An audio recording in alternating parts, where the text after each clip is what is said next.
இதிலிருந்து இன்றைக்கு ஒரு செய்தியை பார்க்க போகிறோம். ஆயத்துல் குர்சி தான் அந்த செய்தி. நம் எல்லோருக்கும், சிறுவர்கள் முதல் பெரியவர்கள் வரை எல்லோருக்கும் மனதமாக இருக்கக்கூடிய ஒரு வசனம் ஆயத்துல் குர்சி. ரொம்பவுமே பாக்கியமான, சொல்ல போனால் பரக்கத்து நிறைந்த ஒரு வசனம் அது. பெருமானார் ஸல்லல்லாஹு அலைஹி வஸல்லம் இதனுடைய பலனை பற்றி நிறைய சொன்னார்கள். 2 செய்தியை மட்டும் சொல்கிறேன். அதற்கடுத்து அதில் உள்ளே இருக்கக்கூடிய ஒரு ரகசியம் சொல்வேன். கடைசியில் நான் மறந்துட்டால் நீங்கள் என்னை கேட்கணும், ஆயத்துல் குர்சியின் ரகசியம் என்ன என்று. இதுதான் டாஸ்க்கு, நீங்கள் எந்த அளவுக்கு கவனிக்கிங்கன்றத. அன்பு சகோதரர்களே, பெருமானார் ஸல்லல்லாஹு அலைஹி வஸல்லம் அவர்கள் ரமலானிலே ஜக்காத்தை எல்லாம் ஒன்றா சேர்ப்பாங்க, கலெக்ட் பண்ணுவாங்க. மொத்தமாக கலெக்ட் பண்ணி அது வந்த பின்னாடி தேவைப்படுறவங்க, அதற்கு தகுதியானவர்கள் யார் என்பதை கண்டறிந்து அதை மொத்தமாக கொண்டு போய் சேர்ப்பார்கள். இதுதான் ஆண்டாண்டு காலமாக ஜக்காத்து கொடுக்கப்பட்டு வந்த முறை. ஆனால் துரதிர்ஷ்டம், நம்ம சமுதாயம் அப்படி கொஞ்சம் கொஞ்சமாக அதுலேருந்து பின்வாங்கிடுச்சு. தனித்தனியாக எனக்கு ஜக்காத்து கடமையாக நான் தனியாக கொடுத்துக்கிறேன், உங்களுக்கு ஜக்காத்து கடமையாக நீங்கள் தனியாக கொடுத்துறீங்க. அப்படி கிடையாது. ஜக்காத்துன்றது கூட்டு அமல், கூட்டாகத்தான் நிறைவேற்ற வேண்டும். அதுதான் சிறப்பு. தனியாக கொடுத்தா செல்லுமா செல்லாதான்னு கேட்டிங்கன்னா செல்லுன்னு சொல்லுவேன், அதில் தப்பு எதுவும் இல்லை. ஆனால் ஜக்காத்தை கூட்டாகத்தான் கொடுக்க வேண்டும். பாருங்கள், ஹஜ்ஜி கூட்டாக தானே செய்கிறோம், அமல் நோன்பு கூட்டாக தானே செய்கிறோம், தொழுகை கூட்டாக செய்தால்தான் நன்மை அதிகம், 27 மடங்கு நன்மை.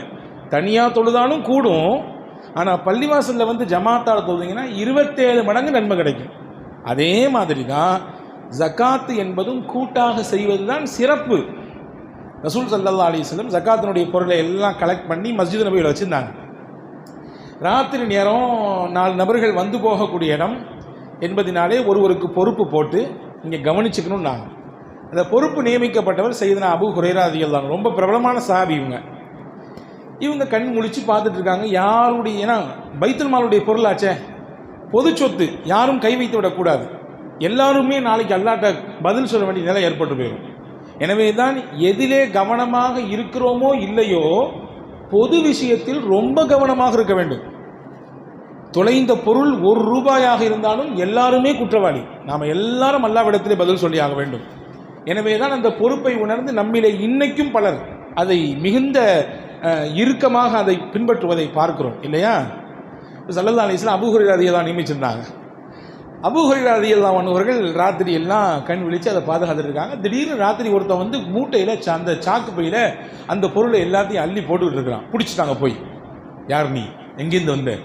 அவன் சொன்னான், நான் ரொம்ப ஏழை, கஷ்டப்படுறேன், குடும்பத்தில் சாப்பாடு இல்லை, கஞ்சி இல்லை, கொஞ்சோண்டு எடுத்துகிட்டு போனால் என் புள்ள குட்டி எல்லாத்துக்கும் நான் கொடுத்து கொஞ்சம் பசி ஆற்றுவேன். விட முடியாது, நாளை காலையில் உன்னையை பிடிச்சி முகமது நபிகிட்ட கொண்டு போய் நிப்பாட்டாமல் நான் விட மாட்டேன். வந்தவன் அந்த சொன்ன அந்த மனிதன், மன்னிச்சிடுங்க, நாளைக்கு நான் வரமாட்டேன், நான் புள்ள குட்டிக்காரன், விட்டுருங்கன்னு சொல்லி தப்பிச்சு போயிட்டான். இரக்கத்தை ஏற்படுத்திட்டு போயிட்டான். மறுநாள் ரசூலுல்லாஹி ஸல்லல்லாஹு அலைஹி வஸல்லம் காலையில் ஹஸரத் அபூ ஹுரைரா சந்தித்தார்கள். சந்திக்கும் பொழுது ரசூலுல்லாஹ்வுக்கு இந்த செய்தியே தெரியாது. ஆனால் கேட்டாங்க, நபி நைட்டு வந்தானே அந்த ஆள் என்ன சொன்னான்னு கேட்டாங்க. ஹஸரத் அபூ ஹுரைரா ஆச்சரியமாக பார்க்காங்க. யா ரசூலுல்லாஹ், வந்தது எனக்கும் அவனுக்கும் தான் தெரியும், உங்களுக்கு அல்லாஹ் சொன்னான். என்ன சொன்னான்? இந்த மாதிரி புள்ள குட்டிக்காரன்னு சொன்னாங்க. சிரிச்சுக்கிட்டே சொன்னாங்க, போங்க இன்னைக்கும் வருவாங்க அப்படின்னாங்க. அவங்க போனாங்க. அதே மாதிரி ராத்திரி மறுபடியும் வந்தான். மறுபடியும் பிடிச்சாங்க. விடவே மாட்டேன், நபி சொல்லிட்டாங்க முன்னாடியே. இல்லை, மறுபடியும் நான் புள்ள குட்டிக்காரன். பசி, பல நேரங்களிலே பசியும் பட்டினியும் வறுமையும் தான் மனிதனை தவறின் பக்கம் தள்ளுகிறது, இல்லையா? காதல் ஃபக்ரு ஐயக்கூன குஃப்ரா, பெருமானார் ஸல்லல்லாஹு அலைஹி வஸல்லம் சொன்னாங்க. ஏழ்மை இருக்கிறதே ஒரு மனிதனை இறை நிராகரிப்பில் கூட தள்ளிவிடும். எனவே தான் ரொம்ப ஏழ்மை ஆபத்தானது. அந்த மாதிரியான நிலை இருக்கக்கூடியவங்களை ரொம்ப கவனிக்கணும். அவங்களுக்கான உதவி ஒத்தாசைகளை கூடுதலாக செய்ய வேண்டும். அப்போ அவன் சொன்னான், நான் புள்ள குட்டிக்காரன், என்னை இப்போ விட்டுருங்க, நான் நாளைக்கு வரவே மாட்டேன்னு சொன்னான். அதே மாதிரி இறக்கப்பட்டு விட்டாங்க. மறுபடியும் காலில் கேட்டாங்க, வந்தானா நேற்று மேப்படியா? ஆமாம் வந்தான். என்ன சொன்னான்? வரவே மாட்டான்னு சொன்னான். இன்றைக்கும் வருவான், போயிட்டு வாங்கன்னாங்க. 3வது நாளும் வந்தான். இப்பொழுது பிடித்த அபூ ஹுரைரா ரலியல்லாஹு அன்ஹு விடவே மாட்டேன் என்ன சொன்னாலும் என்று சொல்ல நேரத்திலே வந்தவர் சொன்னார், நான் உனக்கு ஒன்று சொல்லி தரட்டுமா? நான் அதை சொன்னால் உனக்கு ரொம்ப பெரிய பலன் கிடைக்கும். என்னவெல்லாம் கிடைக்கும் பலன்? நீ அதை படித்தால், நான் சொல்லித்தரக்கூடிய விஷயத்தை நீ படித்தால் அல்லாஹ்வின் புறத்திலிருந்து உனக்கு ஒரு ப்ரொடெக்ஷன் கிடைக்கும், பாதுகாப்பு கிடைக்கும். 1. 2வது, உன் பக்கத்தில் ஷைத்தான் வரவே முடியாது. 2. இது ரெண்டும் அந்த பவர்ஃபுல்லான வார்த்தையில் இருக்குன்னு சொல்லி கொடுத்துட்டு நீ ராத்திரி தூங்கும் பொழுது ஆயத்துல் குர்சியை ஓதிட்டு படு. ராத்திரியானா அதை ஓதிக்கோ. இறைவன் இந்த ரெண்டு பாதுகாப்பையும் தருவான். தன்னிடத்திலிருந்து ஒரு பாதுகாப்பு, சைத்தானின் பக்கமே உன் பக்கம் வர முடியாத அளவிற்கு உண்டான பாதுகாப்பு சொல்லிட்டு தப்பிச்சு ஓடி போயிட்டான். மறுநாள் காலையில் அபூ ஹுரைரா ரலியல்லாஹு அன்ஹு ரசூலுல்லாஹ் கேட்டாங்க, வந்தானா? மூணாவது நாள் வந்தான். என்ன சொன்னான்? அதே பசி பட்டினி புலம்புனான். வேற என்ன சொன்னான்? எனக்கு ஒன்று கற்றுக் கொடுத்தான், ஆயத்துல் குர்சி ஓதுனா அல்லாஹ்வுடைய பாதுகாப்பு கிடைக்குமாமா, அதே மாதிரி ஷைத்தான் பக்கத்தில் நெருங்கவே மாட்டானாமா. அதற்கு ரசூலுல்லாஹ் சொன்னாங்க, அவன் சொன்னது உண்மைதான், ஆனால் சொன்ன பெயருக்கான ரொம்ப பெரிய பொய்யன். அவன் சொன்ன செய்தி உண்மை, ஆனால் அவன் சொன்னது உண்மைதான். அவன் சொன்னது உண்மை, ஆனால் சொன்னவன் பெரும் பொய்யன் என்று சொல்லிவிட்டு பெருமானார் சொன்னார்கள், வந்தவன் யார் தெரியுமா? தாக்க ஷைத்தான், அவன்தான் ஷைத்தான் என்றார்கள் பெருமானார் ஸல்லல்லாஹு அலைஹி வஸல்லம். இந்த ஹதீஸ் புகாரி ஷரீஃபிலே பதிவாக இருக்கிறது. எனவே ஒவ்வொரு நாளும் இரவிலே நாம் ஆயத்துல் குர்சியை ஓதிக்கொள்ள வேண்டும். ஒன்று. ரெண்டாவது செய்தி என்ன அப்படின்னா, ஒவ்வொரு நாளும் நாம் தொழுகையை முடித்ததற்கு பிறகு, ஃபரலான 5 நேர தொழுகையை முடித்ததற்கு பிறகு, நீங்கள் திக்ரு செய்கிறீங்களோ செய்யலையோ, நீங்கள் தஸ்பீ ஓதுறீங்களோ ஓதலையோ, சலவாத்தை சொல்கிறீங்களோ சொல்லலையோ, இதை நீங்கள் கண்டிப்பாக சொல்லணும். இனிமேல் இன்ஷா அல்லாஹ் செய்யலாமா? ஒவ்வொரு நாளும் ஃபரலான தொழுகைக்கு பிறகு ஆயத்துல் குர்சி ஒரு தடவை ஓதிவிட வேண்டும். வேகமாக இமாம் துவா ஓதுனதுக்கு பிறகோ அல்லது ஓதியதற்கு முன்போ எப்படியோ நீங்கள் ஆயத்துல் குர்சி ஓதணும். ஓதுனா என்ன கிடைக்கும்? நசாயி ஷரீஃபிலே ஒரு ஹதீஸ் வந்திருக்கிறது. பெருமானார் ஸல்லல்லாஹு அலைஹி வஸல்லம் சொன்னார்கள், அபூ உமாமா ரலியல்லாஹு அன்ஹு அறிவிக்கிறாங்க, மன் கரஅ ஆயத்துல் குர்சி துபர குல்லி ஸலா மக்தூபா லம் யம்னஉஹு மின் துஹூலில் ஜன்னதி இல்லா அய்யமுத். யார் ஒருவர் ஒவ்வொரு நாளும் ஃபரலான தொழுகைக்கு பிறகு ஆயத்துல் குர்சியை ஓதி வருகிறாரோ அவருக்கும் சொர்க்கத்துக்கும் இடையிலே மவுத் ஒன்று மட்டும்தான் இருக்கிறது. மரணம் என்பது ஏற்பட்டு போனால் மரணம் தான் தடையாக இருக்குது அவர் சொர்க்கத்துக்கு போகிறதுக்கு. இப்போ மரணம் எப்போ வந்துடுச்சோ அந்த மரணம் என்ற தடை அகன்று போயிடும், நேராக டைரக்டாக சொர்க்கத்துக்கு போயிடுவார் என்றார்கள் பெருமானார் ஸல்லல்லாஹு அலைஹி வஸல்லம். இப்போ தினசரி இரவு ஓதினால் பாதுகாப்பு. தினசரி ஆயத்துல் குர்சியை ஃபரலான தொழுகைக்கு பிறகு மனனம் செய்து ஓதி வந்தால் நிச்சயம் நாம் நம்பலாம் நமக்கு அல்லாஹ் சொர்க்கத்தை தருவான் என்று. ஆனால் இதை ஓதுறது கொஞ்சம் சிரமம். ஏன்னா பொதுவாகவே நம்ம ஒரு விஷயத்தை கண்டினியூவாக பண்ண மாட்டோம். பொதுவாக நம்மிடத்தில் இருக்கக்கூடிய ஒரு பலவீனம், அது எல்லாருக்கும் இல்லை, ஒரு சில நபர்களுக்கு. ஒரு சில நபர்கள் அல்லாஹு தஆலா மாஷா அல்லாஹ் அவர்கள் கண்டினியூவாக செய்யக்கூடிய வழக்கம் இருக்கும். ஆனால் சிலர் அதை இழுத்து பிடித்து கொண்டு வருவது ரொம்ப பெரிய சிரமமானது. ஏன்னா ரசூல் ஸல்லல்லாஹு அலைஹி வஸல்லம் சொன்னாங்க, சின்ன அமலாக இருந்தாலும் கண்டினியூவாக செய்கிறது இருக்குது, அது ரொம்ப பெரிய பலன் தான். இதை யார் தொடர்ச்சியாக பின்பற்றுகிறாரோ நிச்சயமாக அல்லாஹ் இந்த பாக்கியத்தை தருவான். இது 2. ஆயத்துல் குர்சியை பற்றி 2 செய்தி. அடுத்து ஆயத்துல் குர்சிக்குள்ளே என்ன இருக்கிறது? இவ்வளவு பெரிய சிறப்பான விஷயத்தை தருவதற்கு என்ன இருக்கிறது என்றால் ரொம்ப முக்கியமான 2 வார்த்தைகள் இருக்கிறது. ரொம்ப முக்கியமான வார்த்தை 2 இருக்கிறது. இன்னைக்கு நம்ம எல்லாருமே ஆசைப்படுறோம், துவா செஞ்சால் என் துவா கபூல் ஆயிடணும். யா அல்லாஹ் நான் படிச்சுட்டேன், யா ரப்பே நல்லா படிக்க வேண்டிய விஷயங்களை படிச்சுட்டேன், எனக்கான வேலை வாய்ப்பை நான் தேடிட்டு இருக்கேன், நான் இந்த நிலையில போய் உட்காரணும்னு ஆசைப்படுறேன், எனவே அந்த வேலை வாய்ப்பை கொடுன்னு நம்ம துவா செய்கிறோம். யாரெல்லாம் பிள்ளையை பெற்றேன் வளர்த்தேன், அதை நல்லபடியாக ஒழுக்கமாக கற்பித்து வச்சுருக்கேன், நல்ல வரன் வந்து சேரணும், மாப்பிள்ளையும் நல்லா இருக்கணும், வந்து சேரக்கூடிய பொண்ணும் நல்லா இருக்கணும், யாரெல்லாம் அப்படியான வரணத்தை கொண்டு வந்து சேரு. யாரெல்லாம் என் உழைப்பை போட்டிருக்கிறேன், என்னுடைய வருமானத்தை ஈட்டுவதற்காக வேண்டி முதலையும் போட்டிருக்கிறேன், நீ லாபத்தை தருவது நீனாக இருக்கிறாய், யா அல்லாஹ் என்னுடைய வியாபாரத்தில் லாபத்தை கொடு. யா அல்லாஹ் குடும்பத்தை வைத்திருக்கிறேன், அந்த குடும்பம் கட்டுக்கோப்பாக இருக்க வேண்டும் என்று விருப்பப்படுறேன், கஷ்டமும் நெருக்கடியும் துன்பமும் குடும்பத்தில் வரக்கூடாதுன்னு ஆசைப்படுறேன், யா அல்லாஹ் வராமல் பாதுகாத்து விடு. இறைவான் நான் கை நீட்டி சில இடத்திலே கடனை வாங்கிவிட்டேன், அந்த கடனை அடைக்க வேண்டும், கடனை அடைக்காமல் நான் மரணித்து விட்டால் என்னை நீ பிடித்துக் கொள்வாயே, உன்னிடத்தில் எந்த மூஞ்சை கொண்டு வைத்துக்கொண்டு நிற்பது உன்னிடத்தில் என்ற பயத்தோடு கடனை அடைக்க எனக்கு வழியை கொடு ரப்பே என்று துவா செய்கிறோம். இப்படி 1 அல்ல 2 அல்ல 1000 கோரிக்கைகளோடு ஒவ்வொரு நாளும் துவா செய்து கொண்டிருக்கிறோம். நோயோடும் நொம்பலத்தோடும் வாழுகிறேன் இறைவா, எனக்கு இந்த நோயை நிறைவேற்றி கொடு, இதை நீக்கி கொடு என்று கேட்கிறோம். இந்த பிரார்த்தனைகள் எல்லாம் அங்கீகரிக்கப்பட வேண்டும் என்ற ஆசையும் நமக்கு இருக்கிறது. யாருக்காவது ஆசை இல்லாமல் இருக்கா? நம்ம கேட்குற துவாவெல்லாம் கண்டிப்பாக அல்லாஹ் ஏற்றுக்கணும், ஆசை இருக்கா இல்லையா?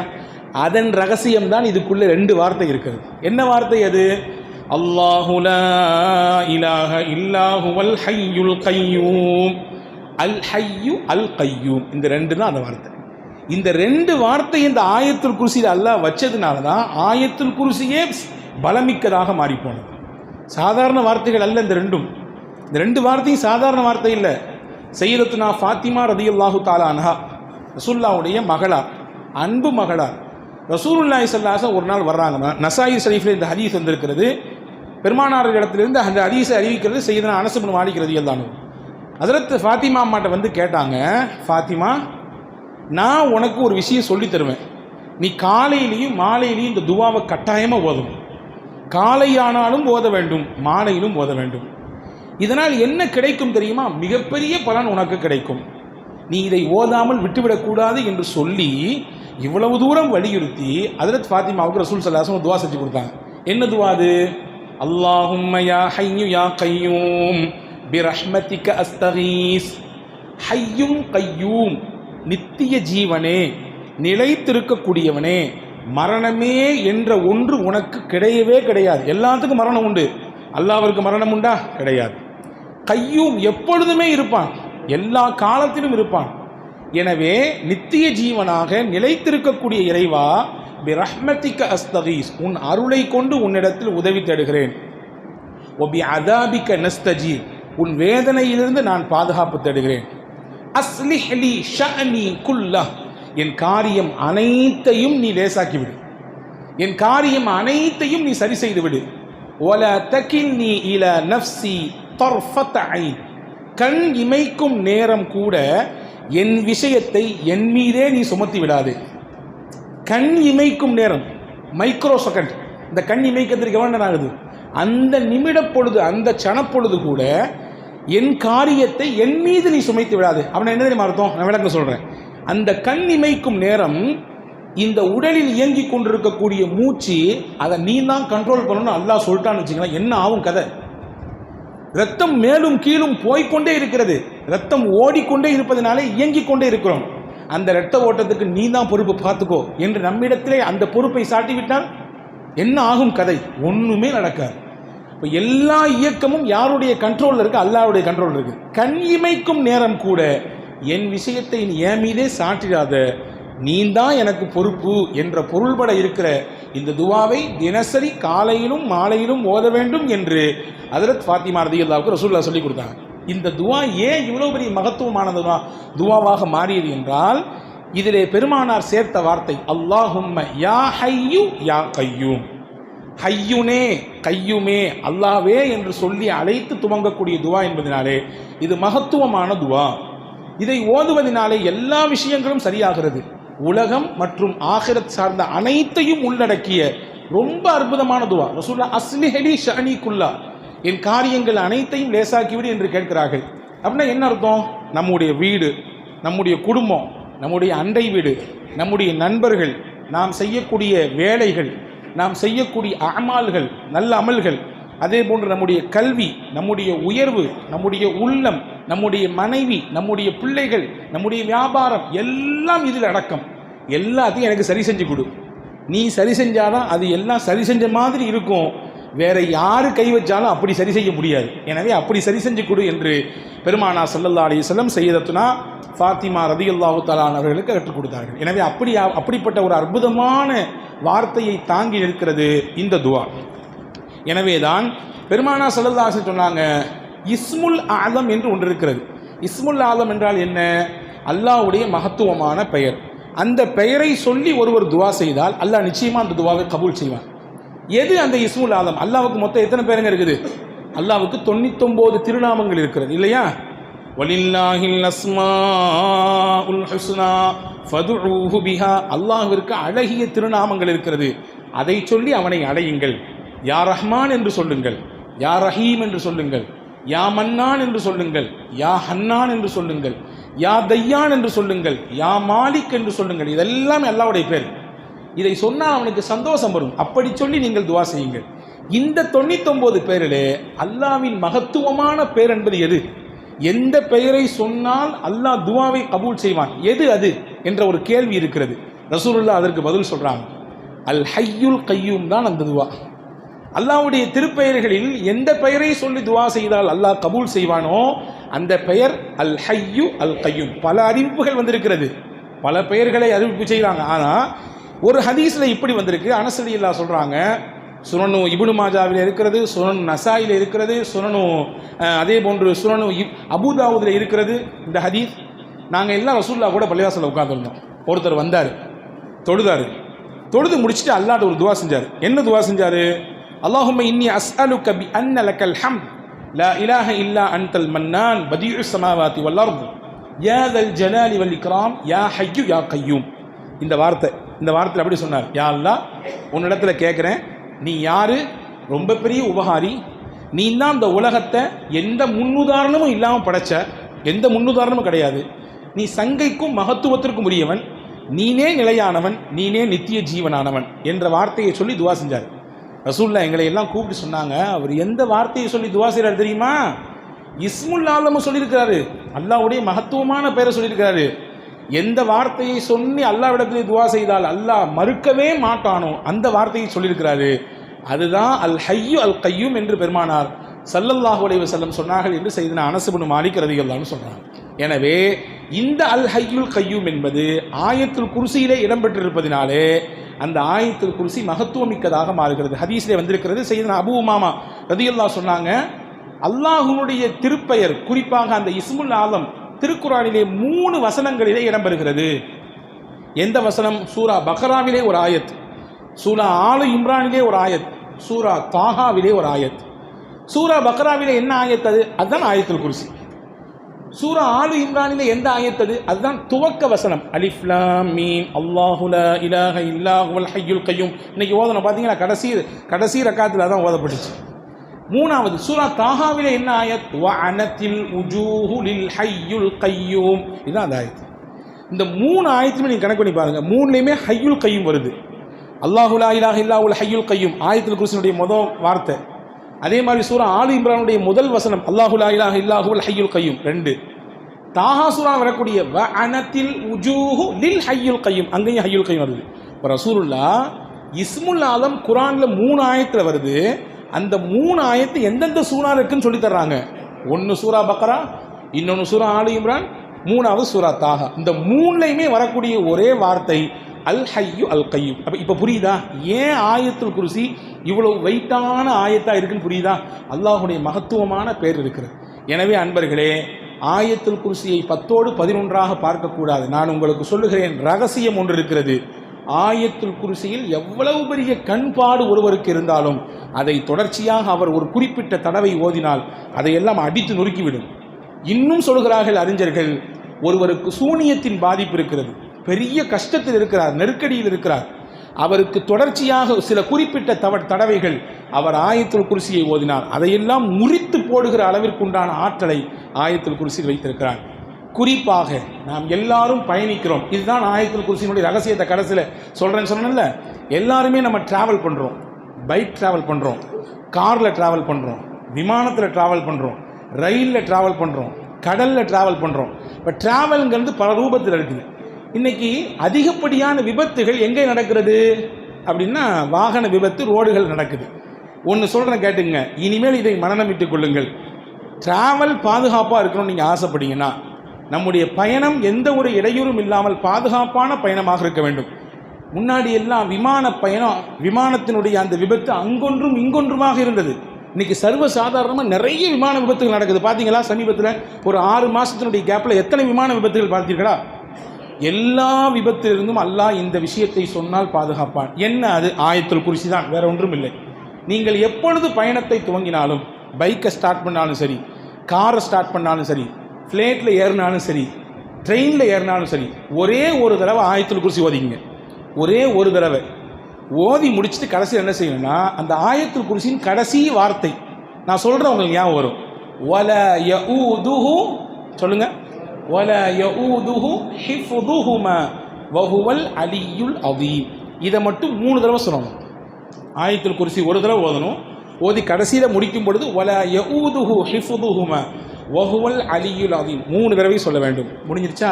2வது, எல்லாருக்கும் தெரிஞ்ச சூரா லி ஈலாஃபி குரைஷின், தெரியுமா எல்லாத்துக்கும்?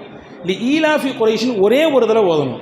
ஓதிட்டு அந்த சூரானுடைய கடைசி வார்த்தை வஆமனஹும் மின் ஹவுஃப், வஆமனஹும் மின் ஹவுஃப், வஆமனஹும் மின் ஹவுஃப், இதை 3 தடவை சொல்லணும். முடிஞ்சிருச்சு. இதை சொல்லி யார் தன் பயணத்தை துவங்குகிறாரோ பாதுகாப்பான பயணமாக அல்லாஹ் அவருக்கு கொடுப்பான். விபத்துகள் நடக்காது. விபத்துகள் நடந்தாலும் இவருக்கு எந்த பிரச்சனையும் வராது, இவருக்கு எந்த பாதிப்பும் வராது. இன்னைக்கு சின்ன சின்ன விபத்துகள் எவ்வளோ பெரிய பாதிப்பு கொடுத்துருது, கண்ணுக்கு முன்னாடி பார்க்க முடியாத அளவுக்கு பிரச்சனையை கொடுத்துருது. எனவே இந்த பாதிப்பிலெல்லாம் இருந்து தப்பிக்க வேண்டும் என்றால் ஆயத்துல் குர்சியை இந்த முறைப்படி ஓதுங்கள் என்று அறிஞர் பெருமக்கள் சொல்லித் தருகிறார்கள். வல்ல அல்லாஹ்